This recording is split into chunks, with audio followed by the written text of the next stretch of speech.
Hoje eu quero conversar com vocês sobre o remédio para a frieza espiritual. E para isso eu quero chamar a atenção de vocês para o último livro da Bíblia, o livro de Apocalipse.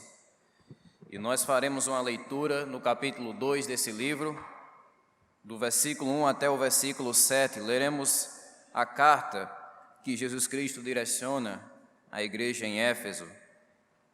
Apocalipse capítulo 2, do versículo 1 ao versículo 7, estaremos falando sobre o remédio para a frieza espiritual.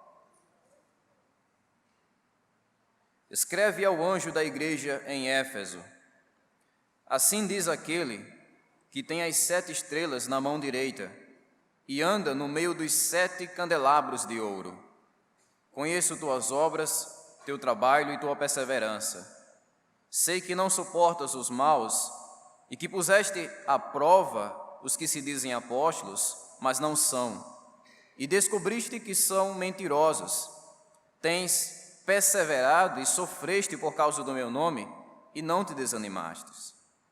Tenho, porém, contra ti o fato de que deixaste o teu primeiro amor. Lembra-te, pois, de onde caíste, arrepende-te e volta às obras que praticavas no princípio. Se não te arrependeres, logo virei contra ti e tirarei o teu candelabro do seu lugar. Mas tens a teu favor o que odeias as obras dos nicolaítas, as quais eu também odeio. Quem tem ouvidos, ouça o que o Espírito diz às igrejas. Ao que vencer, eu lhe permitirei comer da árvore da vida que está no paraíso de Deus. Que Deus aplique no nosso coração a sua palavra. Quando o apóstolo João escreveu essas palavras, ele estava exilado na ilha de Patmos por causa do evangelho do Senhor Jesus Cristo. E exilado naquela ilha, João ficou rodeado da presença de vários criminosos de alta periculosidade. E foi justamente nessa ilha, onde ele estava sofrendo por causa da palavra de Deus, que ele recebe uma visita do próprio Filho de Deus, uma visita do próprio Cristo. E essa carta que a gente acabou de ler aqui em Apocalipse 2 é um resultado dessa visita. E aqui nessa carta, Jesus descreve para nós o quanto é perigoso uma igreja abraçar a verdade e rejeitar o amor.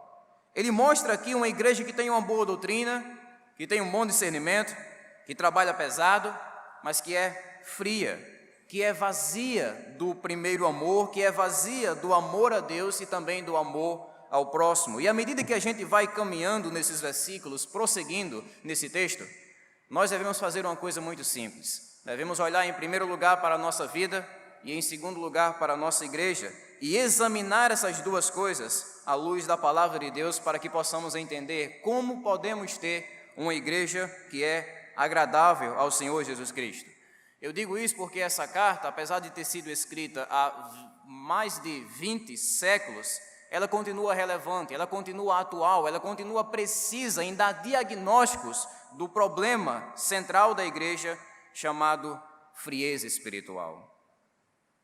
Em primeiro lugar, eu quero olhar com vocês a saudação e a apresentação de Jesus que temos aí no versículo 1. Se você puder, mantenha sua Bíblia aberta enquanto a gente vai caminhando por esses versículos. Na primeira parte do versículo, Jesus mostra para quem ele está escrevendo essas palavras.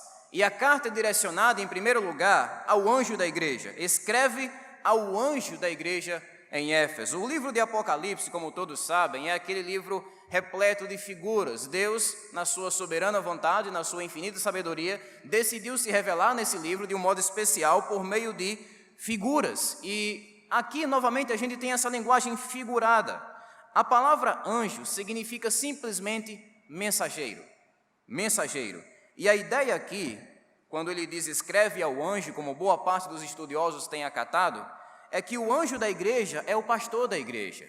O anjo da igreja é aquele que tem a responsabilidade de conduzir o rebanho, é aquele mensageiro de Deus, ou um embaixador de Deus, que é responsável pela condução do povo de Deus. A gente pode ilustrar isso aqui dizendo que quando você tem algum problema com algum estabelecimento, você não procura um cliente da loja, você não procura um funcionário simplesmente, você procura o gerente, você procura o responsável.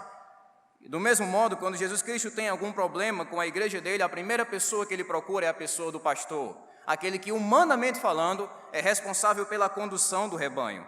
Mas a carta é direcionada também à igreja, escreve ao anjo da igreja em Éfeso. A cidade de Éfeso, vale a pena salientar isso aqui, era a maior cidade da Ásia Menor. Era conhecida pelo grande centro comercial, pelo grande centro religioso que se encontravam ali. E examinando um pouco o livro de Atos e as demais cartas do apóstolo Paulo, a gente percebe que a igreja que ficava localizada lá em Éfeso foi uma das igrejas mais privilegiadas do Novo Testamento. A igreja foi plantada pelo apóstolo Paulo, foi pastoreada futuramente por Priscila, Áquila, Timóteo, Apolo, o eloquente Apolo e o próprio apóstolo João. Ou seja, a igreja de Éfeso teve o privilégio de receber os maiores pastores que o cristianismo já produziu em toda a sua história. A igreja de Éfeso teve o privilégio de ouvir os melhores pregadores da igreja primitiva por décadas. Mas bons pastores não produzem necessariamente boas igrejas. O pastor, ele não é a quarta pessoa da Trindade. O pastor não é o Espírito Santo. É por isso que, apesar dos privilégios que a igreja recebeu de Éfeso, a igreja ainda não estava onde deveria estar. E isso mostra para nós o quanto a obra de Deus, ela não depende, em última análise, de homens. O quanto a obra de Deus não depende da força humana. Se você pudesse reunir nessa igreja aqui, na Igreja Batista de Apodi, os melhores pastores do nosso Brasil, os melhores pregadores do nosso Brasil, eles não seriam capazes de fazer absolutamente nada se não fosse pela força e pelo poder do Espírito Santo. É isso que estava acontecendo com aquela igreja. Apesar dos privilégios que recebeu, dos grandes pastores que passaram por ali, continuava fria. Isso porque os pastores, a única coisa que eles podem fazer é levar a palavra de Deus para o ouvido do povo. Só o Espírito Santo de Deus consegue conduzir essa palavra do nosso ouvido até o nosso coração, trazendo mudança, transformação e vida. Na segunda parte do versículo 1, Jesus se apresenta para a igreja. Ele se apresenta como aquele que sustenta os ministros e a liderança da igreja, dizendo: assim diz aquele que tem as 7 estrelas na mão direita. E se você voltar um pouco em Apocalipse para o versículo 20 do capítulo 1, você tem uma explicação do que são essas estrelas. Este é o mistério das 7 estrelas, disse João, que viste na minha mão direita, e dos 7 candelabros de ouro. As estrelas são os anjos das 7 igrejas, e os 7 candelabros são as 7 igrejas. João está dizendo aqui que Jesus é aquele que sustenta os ministros, os pastores e a liderança da igreja com a sua destra. E o pastor da igreja necessita disso. Ele não é alguém que consegue se sustentar por si mesmo, ele não é alguém que consegue sustentar o povo por si mesmo, ele é alguém que é sustentado pelo próprio Senhor Jesus Cristo, e é por isso que Jesus diz: eu sou aquele que sustento a liderança da igreja, eu sustento os ministros, eu conservo, essa é a palavra aqui no original, eu conservo, eu preservo, eu sustento, eu fortaleço. Então, apesar dos ministros da cidade de Éfeso, daquela igreja, estarem enfrentando sérios ataques de falsos líderes, falsos apóstolos, falsos crentes, ainda assim eles eram preservados e conservados pela destra de Jesus Cristo, pela mão direita de Cristo. E Jesus se apresenta também como aquele que está presente no meio da igreja. Assim diz aquele que anda no meio dos 7 candelabros de ouro. E olhando novamente para Apocalipse 1:20, diz que os candelabros são o quê? As igrejas. As igrejas. E eu sei que é só uma linguagem um pouco estranha para muitos que estão aqui, mas o candelabro é parecido com aquela lamparina que se usava há algumas décadas, a lamparina que produz luz, ou então um lustre para aqueles que são mais urbanos e modernos. Ou seja, o candelabro é basicamente um instrumento de luz. Isso quer dizer que, assim como o candelabro, ele produzia luz para a casa, assim também a igreja, a comunidade dos remidos do Senhor Jesus Cristo aqui na terra, ela produz luz para o mundo que está em trevas. E de onde vem essa luz? Não vem de nós. não vem da liderança, não vem das nossas habilidades. A luz vem do Senhor Jesus Cristo, aquele que anda no meio da igreja. É isso que Jesus diz aqui: eu ando no meio dos candelabros, eu estou presente na vida, no dia a dia, no caminhar da igreja. Nesse momento, aqui e agora, enquanto nós ouvimos a palavra, cantamos a palavra, oramos e lemos a palavra, Cristo está em nosso meio, e é isso que faz essa reunião tão especial. Não por mim, não por você, mas por Cristo, Filho de Deus, que está andando em nosso meio, transformando em nossos corações, como Ele prometeu em Mateus 28:20, eu estou convosco todos os dias, até a consumação dos séculos. Então, apesar dos erros, dos fracassos, Cristo não abandonou a igreja de Éfeso e nem nos abandona também. Ele continua entre nós, nos abençoando e nos repreendendo e nos fortalecendo para a caminhada cristã. Do versículo 2 ao 3 e também o versículo 6, nós vemos a aprovação de Jesus Cristo para aquela igreja. Ele se apresenta não apenas como aquele que protege e cuida da igreja, mas também como aquele que conhece a igreja, que entende e que sabe a situação da igreja. É isso que diz o versículo 5. Eu conheço as tuas obras, eu conheço o que vocês são.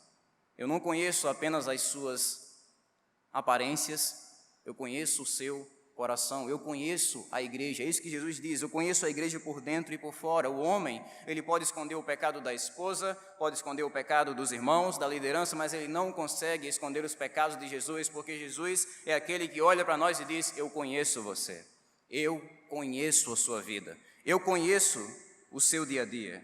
E Jesus conhece a gente, irmão. Se isso é bom ou ruim, depende de como vai a sua vida, mas Ele conhece o nosso coração, Ele conhece a nossa vida. E no caso da igreja de Éfeso, a gente vai ver que é com base nesse conhecimento que Jesus está aprovando aquela igreja de um lado e reprovando aquela igreja de outro. Havia uma mistura.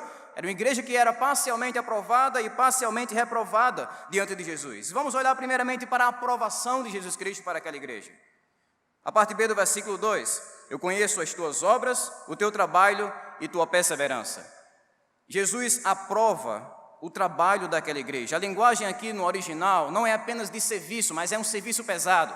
Ele está dizendo assim: eu sei que vocês trabalham pesado, eu sei que o trabalho de vocês é árduo, eu conheço o teu labor. A igreja de Éfeso era conhecida pelo trabalho pesado que ela efetuava em favor do reino de Deus. Era um povo que se gastava no serviço a Jesus Cristo. O problema deles não era o comodismo, era um povo ativo. Eram operantes na obra do Senhor e Jesus aprova isso. É muito bom que vocês trabalhem, diz Jesus Cristo. Jesus aprova também o zelo daquela igreja pela membresia. A parte C do versículo 2 diz: eu sei que não suportas os maus. A ideia aqui não é que um descrente não conseguia entrar na igreja de Éfeso. Não é que o cara queria se converter e aí o pessoal de Éfeso fechava as portas e não deixava: olha, você não pode aceitar Jesus porque você é mau. Não é essa a ideia do texto. A ideia é que havia homens maus que estavam tentando conseguir o nome de crentes.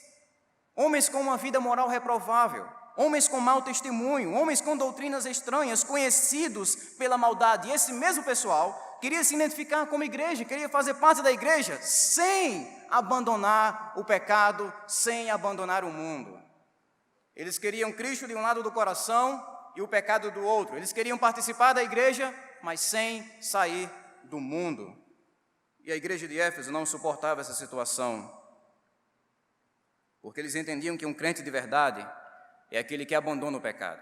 É aquele que é conhecido não pela sua maldade, mas é conhecido pela santidade de Cristo. A igreja de Éfeso entendia isso, por isso zelava pela membresia. Mas não apenas pela membresia, zelavam também pela doutrina.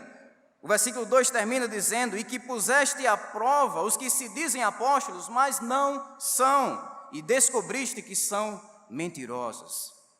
Quando Paulo estava naquela região de Éfeso, como pastor de Éfeso, ele, certa oportunidade, reuniu a liderança da igreja para se despedir da igreja. E um dos avisos que ele trouxe para aquela igreja, se você quiser acompanhar, está em Atos 20, 29 ao 30. Um dos avisos que ele trouxe para aquela igreja foi esse: eu sei que depois da minha partida, lobos ferozes penetrarão no meio de vocês e não pouparão o rebanho. E dentre vocês mesmos se levantarão homens que torcerão a verdade a fim de atrair discípulos. Por isso, vigiem. É isso que Paulo está dizendo. E eu não sei se vocês sentem o quanto isso aqui é chocante. Falsos crentes, falsos pregadores, falsos apóstolos, falsos líderes iriam aparecer dentro e fora da igreja para destruir o rebanho, para destruir o povo de Deus. Lobos ferozes, como ele diz, vão tentar entrar na igreja para destruir, para massacrar as ovelhas. E ele diz, dentre vocês mesmos, no meio dos crentes, daqueles que professam o nome do Senhor Jesus Cristo, vai surgir também pessoas que vão começar a torcer a verdade, a mentir, a enganar, com o propósito de atrair discípulos, com o propósito de atrair atenção. Isso tudo não no mundo, dentro da igreja. Isso aconteceu como Paulo havia avisado. Quando falsos apóstolos começaram a aparecer no dia a dia daquela igreja, a igreja de Éfeso permaneceu firme. Ela teve discernimento e ela descobriu que aquelas pessoas não estavam em harmonia com a palavra de Deus, nem na maneira como viviam, nem naquilo que pregavam. E ela zelou pela doutrina, descobriu a mentira por trás daquelas pessoas e zelou pela pureza doutrinária da igreja, rejeitando os falsos ensinos, rejeitando os falsos mestres. E Jesus aprova a igreja por isso. Ele aprova também a perseverança daquela igreja. Tens perseverado e sofreste por causa do meu nome e não te desanimaste. Ou seja, a dificuldade de vocês, Jesus diz, eu sei que não é apenas interna, é externa também. Nesse período da história, a igreja já estava enfrentando a perseguição do Império Romano. O culto ao imperador era algo exigido de cada pessoa, e se você não entrasse nessa dança, você se dava mal, muito mal. É por isso que João está preso, como ele diz no versículo 9 do capítulo 1. Eu, João, vosso irmão e companheiro na tribulação, no reino e na perseverança em Jesus, estava na ilha de Pátimos por causa da palavra de Deus e do testemunho de Jesus. João não se conformou ao testemunho desse mundo e foi perseguido. E a igreja de Éfeso também estava passando por isso. Mas apesar de toda essa perseguição, ela continuava firme, ela continuava trabalhando, ela continuava anunciando a palavra. E Jesus aprova também essa firmeza, dizendo, é bom que vocês sofram pelo meu nome, eu me agrado disso. E a última coisa que eu quero que vocês enxerguem sobre a aprovação de Jesus é o ódio da igreja. O ódio da igreja pelo mundanismo. No versículo 6, Jesus diz, tens a teu favor que odeias as obras dos nicolaítas, as quais eu também odeio. Quando a gente pesquisa um pouco, a gente descobre que esse grupo, os nicolaítas, eles eram conhecidos naquela época pela licenciosidade deles. O ideal dos nicolaítas é que os crentes, eles podem viver com o pé na igreja e também com o pé no mundo. Então eles diziam que não tem problema você participar dos banquetes que eram oferecidos nos templos pagãos da cidade de Éfeso, não tem problema o sexo fora do casamento, ou então o sexo antes do casamento. Eles usavam a graça de Deus para liberar as pessoas e dizerem, olha, vocês podem fazer o que quiser e ainda assim ter essa comunhão viva com Deus. E os crentes de Éfeso odiavam esse mundanismo. A gente vê aqui, irmãos, que uma igreja aprovada por Jesus não é apenas uma igreja que ama as coisas de Deus, é uma igreja também que odeia, não as pessoas, mas uma igreja que odeia o mundanismo, uma igreja que odeia as coisas do mundo. E é por isso que ele aprova a igreja de Éfeso, nesse comprometimento que ela tem com a pureza. E o que todos esses elogios mostram para nós é o que é uma igreja aprovada por Jesus Cristo. Nós devemos analisar a nossa igreja e a nossa vida à luz do que está sendo dito aqui. O que é uma igreja aprovada por Jesus? Uma igreja ativa, que visita, que ora, que evangeliza, que serve, que contribui, que planta outras igrejas, que abençoa a sociedade. Uma igreja também que zela pela membresia, que não aprova homens que não recebem o evangelho com todo o coração, uma igreja que odeia o mundanismo, uma igreja que luta contra todo lobo feroz ou contra todo falso profeta e falso mestre que surge no meio da igreja para dividir e destruir a unidade da igreja. Uma igreja que zela também pela verdade de Deus, que não abre brecha para falsos ensinos e falsas doutrinas entrarem e adoecerem o povo de Deus. Uma igreja também que não retrocede, que sofre por amor a Jesus Cristo, que sofre trabalhando. E essa é uma igreja aprovada por Jesus Cristo, mas também reprovada por outro lado. Nem tudo são flores. E havia um problema grave na igreja de Éfeso que precisava ser tratado. Jesus indica esse problema no versículo 4, onde traz a sua crítica, a sua reprovação, dizendo: tenho contra ti, porém, o fato de que deixaste o teu primeiro amor. Jesus disse que o problema daquela igreja era um problema básico. Eles abandonaram o primeiro amor. A palavra aqui no original, abandonar ou deixar, é a mesma palavra usada para divórcio. Ele está dizendo: vocês se divorciaram, vocês abandonaram, vocês rejeitaram o primeiro amor, vocês não têm mais aquela paixão em servir, aquela alegria em louvar, aquela sede pela oração, aquela sede pela glória de Deus, aquela alegria de ter comunhão, de conversar com os irmãos, de compartilhar o seu dia a dia com a igreja. Vocês perderam isso. O problema da igreja é o que nós chamamos de frieza espiritual. Esse era o problema da igreja em Éfeso, a falta de paixão por Jesus Cristo e a falta de paixão pelo próximo. E isso é grave, irmãos. Nós não devemos subestimar o prejuízo que a frieza espiritual traz para a vida de um crente e coletivamente para a vida de uma igreja. Paulo disse que o amor é uma das principais virtudes da vida cristã. Em 1 Coríntios 13, todo mundo conhece esse texto, ele diz: ainda que eu falasse a língua dos homens e dos anjos, se não tiver amor, serei como o sino que ressoa ou como o prato que retine. Ainda que eu tenha o dom da profecia e saiba todos os mistérios e todo o conhecimento e tenha uma fé capaz de mover montanhas, mas não tiver amor, nada serei. Ainda que eu dê aos pobres tudo o que possuo e entregue o meu corpo para ser queimado, mas não tiver amor, nada disso me valerá. Jesus Cristo disse também que o amor é o distintivo da igreja. João 13, 34 e 35, ele disse: um novo mandamento lhes dou, amem-se uns aos outros como eu os amei. Vocês devem amar uns aos outros. Com isso, todos saberão que vocês são meus discípulos. Como? Qual é o distintivo da igreja? Se vocês amarem uns aos outros. Uma pergunta básica que muita gente faz, mas poucas pessoas realmente sabem responder, é essa aqui: o que é a igreja? O que a gente entende por igreja? Irmãos, a igreja não é um clube onde você vem só para se encontrar com aqueles amigos que você gosta, aquelas amigas que você tem prazer na companhia delas. A igreja não é uma faculdade onde você vem só para assistir algumas aulas e depois sair por aí vivendo como quer. A igreja também não é um estádio de futebol onde você vem para se divertir, para ter entretenimento. A igreja também não é uma passarela onde você vem para desfilar com a sua roupa nova. Não é isso. A igreja, ela é uma comunidade formada de pecadores redimidos que existem e que estão fundamentados no amor a Deus e no amor ao próximo. Isso é a igreja, o amor é o oxigênio da igreja. E o problema da igreja de Éfeso é que eles estavam deixando esse amor apagar, estavam abandonando o primeiro amor. Eles tinham uma boa doutrina, eles tiveram bons pregadores, mas não havia mais fervor, não havia mais alegria na presença de Deus. Aquela alegria da comunhão, apesar de tudo funcionar direitinho na mente deles, no coração, estava tudo bagunçado.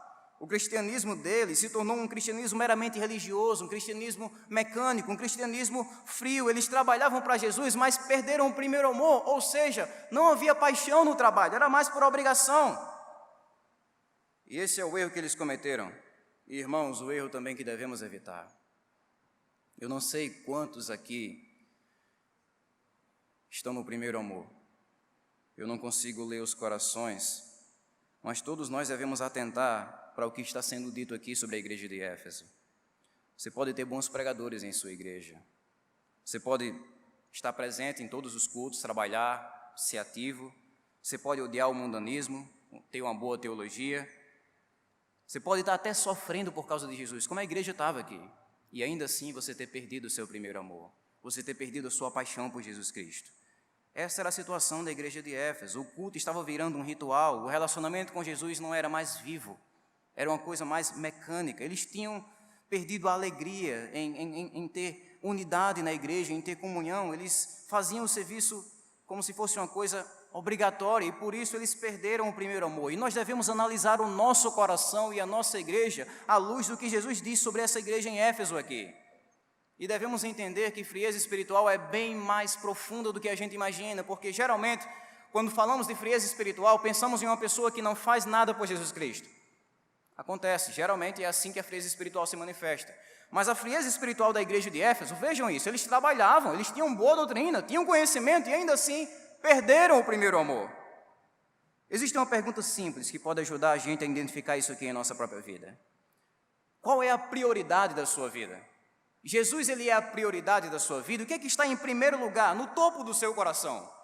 Eu digo isso porque viver no primeiro amor é você priorizar Jesus Cristo sobre todas as coisas e você priorizar o próximo como a si mesmo. Isso é viver no primeiro amor. E isso quer dizer que se o seu emprego é mais importante do que Jesus, se o seu dinheiro é mais importante do que Jesus, se a sua carreira, se a Netflix, se as coisas que você tem, os seus bens materiais são mais importantes do que Jesus Cristo, se você não suporta mais ter comunhão com os irmãos, então esse pode ser um sinal de que você perdeu o seu primeiro amor. O que Jesus ensina aqui é que não existe nada, nem na vida do crente, nem na vida da igreja, que possa compensar a falta do amor a Cristo. Não existem substitutos para o amor a Jesus Cristo. Seria mais fácil a gente substituir o fogo do sol pelo gelo do Polo Norte do que a gente encontrar alguma coisa nessa vida que possa compensar ou substituir o amor a Cristo em nosso coração. Você pode até tentar substituir. Jesus, eu não amo você não, mas eu estou lendo um bocado de livros teológicos. Eu não amo você, mas eu estou sempre nos cultos. Eu não amo você, mas eu estou ofertando. Jesus não quer seus livros. Jesus não quer seu dinheiro. Jesus não quer sua presença. Não como Ele quer o seu amor. O que Jesus mais quer de você é o seu amor. Ele não quer o que você tem para dar, Ele quer o que você é, Ele quer o seu coração, Ele quer que você ame a Ele quer que você viva no primeiro amor, na pureza e na intensidade desse amor, não simplesmente atividades religiosas, é preciso também, mas devemos ir além, devemos fazer isso com amor, não como os fariseus faziam, não como a igreja de Éfeso fazia, mas com amor. Resumimos isso dizendo que a igreja de Éfeso tinha conhecimento, era ativa, mas perdeu o primeiro amor. Mas o nosso Jesus, como Ele é bom e amoroso, Ele não identifica apenas a doença, Ele mostra também o remédio, Ele não mostra apenas o problema, Ele mostra também a solução. O versículo 5, Ele diz: lembra-te, pois, de onde caíste, arrepende-te e volta às obras que praticavas no início. Qual é o remédio para a frieza espiritual? Essa é uma pergunta importante. Qual é o remédio? Jesus mostra. O remédio para a frieza espiritual é o arrependimento. Arrependimento. Jesus não disse: ei pessoal, vocês estão frios, então vamos bolar aí algumas programações para tentar remendar isso aqui. Não é tão simples. O remédio para a frieza espiritual é o arrependimento, é você voltar. A igreja de Éfeso precisava se arrepender, precisava se humilhar, e Jesus encoraja a igreja a fazer isso. Olha, vocês pisem aí, engatem a marcha ré e pisem fundo, volte, porque vocês perderam uma coisa muito importante, perderam o amor de vocês. E acredito que a maioria aqui já teve a experiência de estar viajando e no meio do caminho se lembrar que esqueceu alguma coisa, tipo uma coisa realmente importante, documentos, por exemplo. E aí o que é que você faz? Gira 180 graus e volta, porque aquilo é importante. É por isso que a igreja de Éfeso deveria voltar, deveria retornar, porque eles perderam uma coisa realmente importante. Sem amor, a igreja não consegue chegar a lugar nenhum. Você tem um carro de 100 mil cavalos, se você não botar gasolina, você não anda nele. Você tem uma igreja com boa doutrina, bons pregadores, um bom templo, você tem amor, porque sem amor a gente não vai muito longe. O amor é a gasolina da igreja, o amor é o oxigênio da igreja. Então, se você está aqui, você consegue perceber que perdeu o seu primeiro amor, não saia daqui desse jeito. A recomendação de Jesus Cristo para o seu coração nessa noite é: não se contente com uma vida cristã superficial, com uma ortodoxia morta, não se contente com uma religiosidade fria, com uma falta de alegria da comunhão, não se contente com isso, volte, retorne, lembre daqueles primeiros passos que você estava dando na fé, como um novo convertido, lembre de como havia paixão, havia zelo, havia vida por Jesus Cristo. Lembre desse período e volte. E eu não vou me estender muito nisso, porque eu sei que todo crente frio, ele sabe o que eu estou falando aqui, ele sabe do que eu estou falando. Assim como o doente, ele consegue se lembrar de como era bom ter saúde, assim também, quando o cara está passando por aquela frieza espiritual, ele sabe muito bem que ele não está no lugar onde deveria estar. Ele sabe que precisa voltar, se arrepender e resgatar essa paixão por Jesus Cristo e pelo próximo. Vemos no texto que Jesus trata esse primeiro amor de um modo tão sério, que Ele traz uma ameaça para a vida daquela igreja. Se não te arrependeres, logo virei contra ti e tirarei o teu candelabro do seu lugar. Em termos simples, Jesus está dizendo uma mensagem radical: eu vou destruir a igreja se ela não se arrepender. E o que de fato aconteceu? Vá àquela região de Éfeso e você vai ver que o candelabro lá se apagou. Não tem mais igreja, porque Jesus não brinca. Ele nunca brinca naquilo que ele promete. Essa é uma linguagem forte. Ele diz, olha, eu virei contra a igreja. Como assim? Jesus contra a igreja? Contra o povo dele? Se vocês não se arrependerem, eu virei contra vocês. Essa é a ameaça de Jesus. Isso mostra o quanto ele trata isso de uma maneira grave. E encerrando a sua carta, Jesus diz que espera o melhor daquela igreja. Ele encoraja aquela igreja por meio de promessas, do versículo 7, quando diz, quem tem ouvidos, ouça o que o Espírito diz às igrejas. Ao que vencer, eu lhe permitirei comer da árvore da vida, que está no paraíso de Deus. Essa é a recompensa, é a vitória. E se existe vitória, existe guerra. O cristão não é nada mais, nada menos do que um soldado, um guerreiro que está guerreando, que está lutando contra o mundo, contra a carne, contra o diabo, contra o próprio coração enganoso. Ele batalha, e no final dessa batalha, quando ele recebe a vitória, ele recebe exatamente as duas coisas que Adão perdeu quando pecou no Éden, que é o acesso à árvore da vida e o acesso ao paraíso de Deus. É isso que Cristo promete para aqueles que compartilham da vitória de Jesus Cristo sobre a morte. E se isso tudo não for suficiente para encorajar você a retornar ao seu primeiro amor, então não tem nada mais que eu possa usar para encorajar você a isso.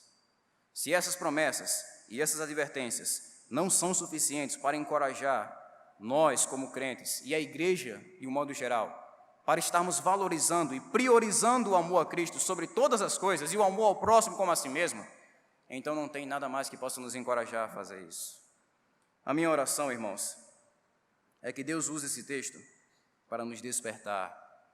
Essa é a palavra que Deus falava ao meu coração enquanto eu estudava esses versículos. Despertamento espiritual. Despertamento. É isso que nós precisamos em nossa vida cristã. Possamos nos despertar do desânimo, da preguiça, da frieza espiritual e de todo tipo de obstáculo que se coloque na caminhada da nossa igreja e da nossa vida cristã. Então, como igreja, eu peço a vocês que meditem nesse texto. E a pergunta que eu termino aqui fazendo, a pergunta que fica para nós é essa: que tipo de igreja Jesus vê quando olha para nós? O mesmo Jesus que caminhava lá naquela igreja, caminha entre nós. O mesmo Jesus que conhecia aquela igreja, conhece a nossa igreja. E quando Jesus olha para nós, que tipo de igreja ele vê? Que possamos refletir, irmãos, nessa pergunta e responder essa pergunta individualmente, para que assim possamos trabalhar por uma igreja cada vez mais saudável, uma igreja unida, uma igreja que ama Cristo, que ama o próximo, que ama o irmão, que prioriza Cristo, uma igreja que vive no primeiro amor. Amém, irmãos? Que Deus assim nos abençoe, em nome de Jesus. Amém.